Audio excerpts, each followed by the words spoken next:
औलाद जो है वो मर्द के नसीब की होती है, हालांकि बिल्कुल ऐसा नहीं। तो शादी के बाद जो आपका शरीक हयात है,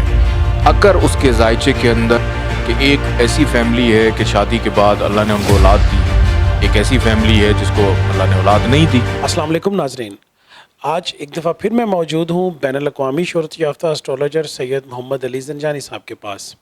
आज जिस मौजू को हमने चुना है और आज का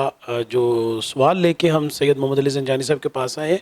ये एक बड़ा कॉमन क्वेश्चन है जो तकरीबन हर घर में सुना जाता है या पूछा जाता है। वो क्वेश्चन ये है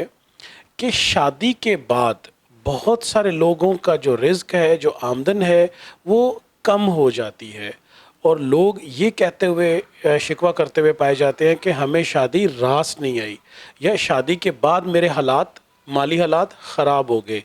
क्या कितनी हकीकत है इसमें? और इस क्वेश्चन के बारे में मज़ीद ज़ंजानी साहब क्या फ़रमाते हैं, उन्हीं से जानते हैं। बहुत शुक्रिया बुखारी साहब आपका। और ये हकीकत भी है कि अक्सर ये कहा जाता है कि रिस्क औरत के नसीब का होता है, औलाद जो है वो मर्द के नसीब की होती है, हालांकि बिल्कुल ऐसा नहीं है। कि हर इंसान अपनी ज़िंदगी में अपना नसीब लेकर भी आया है, अपना किरदार भी लेकर आया है, अपनी ख्वाहिशात भी लेकर आया है, अपनी बीमारियां भी लेकर आया है, अपनी मेहनत भी लेकर आया है और अपनी औलाद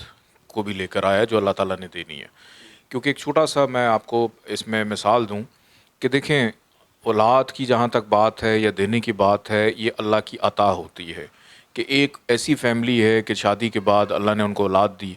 एक ऐसी फैमिली है जिसको अल्लाह ने औलाद नहीं दी। अल्लाह के हुजूर वो भी तलबगार हैं और अल्लाह के हुजूर वो भी तलबगार हैं जिन्होंने अल्लाह को दिया। तो इसी तरह देने वाली ज़ात अल्लाह की होती है। असल में प्रॉब्लम कहाँ पे आती है, होता क्या है कि आप एक ऐसे शख्स को अपनी ज़िंदगी में उसकी शमूलियत इख्तियार कर लेते हैं, आप उसके निकाह में चले जाते हैं या वो आपके निकाह में आ जाता है, जो कई दफ़ा आपके लिए कंपैटिबल नहीं होता, आपके सितारे आपस में नहीं मिल रहे होते, जिसकी वजह से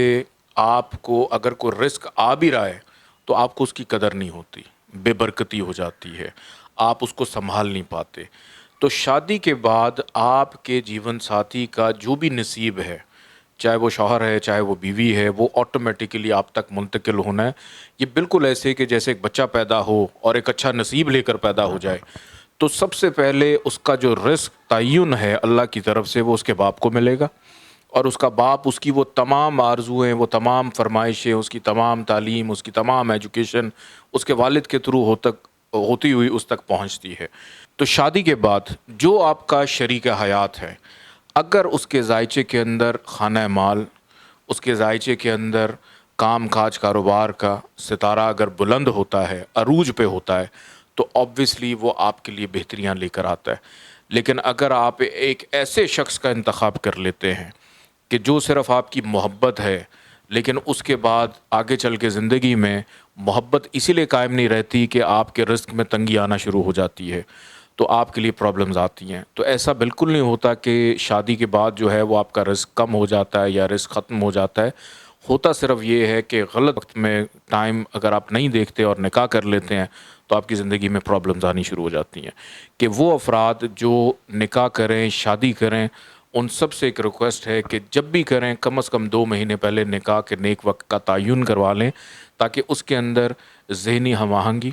औलाद का सुख, घर का सुख, फाइनेंस का सुख, रिलेशनशिप का सुख, ख़ानदानों का सुख, ये सारी चीज़ें ताकि उसमें बैलेंस कर ली जाएँ कि अगर कहीं पे भी कोई ख़राबी आ रही है तो ये वजह ना बन जाए शादी टूटने की कि शादी के बाद जो है रिस्क बंद हो गया या बंदिश हो गई या किसी ने कुछ कर दिया या शादी रास नहीं आई और आप एक अच्छे भले इंसान को अपनी ज़िंदगी से निकाल देते हैं। ज़ंजानी साहब, मेरा यहाँ पे क्वेश्चन है कि अब सिचुएशन यहाँ पे आ गई, एहतियात नहीं की या उन्होंने बर वक्त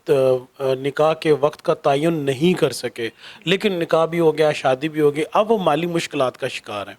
तो ऐसे कपल्स को आप इस परेशानी से कैसे निकलने की तजवीज़ देते हैं? इसके 2 रास्ते हैं। एक तो किसी भी अच्छे वक़्त में दोबारा से अहद वफ़ा करें, एक दूसरे के साथ अपने रिलेशन को रिफ़्रेश करें।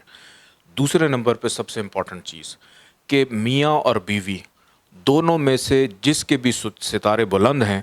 कारोबार को, بینک اکاؤنٹ کو، چیزوں کو اس کے نام پہ منتقل کر دیں کہ اگر ایک شخص کے ذائچے میں خرابی ہے تو دوسرا جو پارٹنر ہے اگر اس کی اچھائی چل رہی ہے اور اس کے نام پہ آپ چیزیں منتقل کر دیتے ہیں تو آپ کی زندگی میں بہتری آنا شروع ہو جاتی ہے۔ بہت شکریہ زنجانی صاحب کا، اس وجہ سے کہ انہوں نے پاکستان میں بسنے والے لاکھوں ہزاروں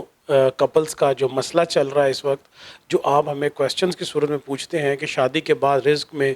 کمی واقع ہو گئی، گھر میں ناچاکی شروع ہو گئی، یا آپ کی جو شادی کے بعد کی لائف ہے وہ پریشان ہے، تو جو زنجانی صاحب نے چیزیں تجویز کی ہیں ان پہ عمل کیجئے، اور یقیناً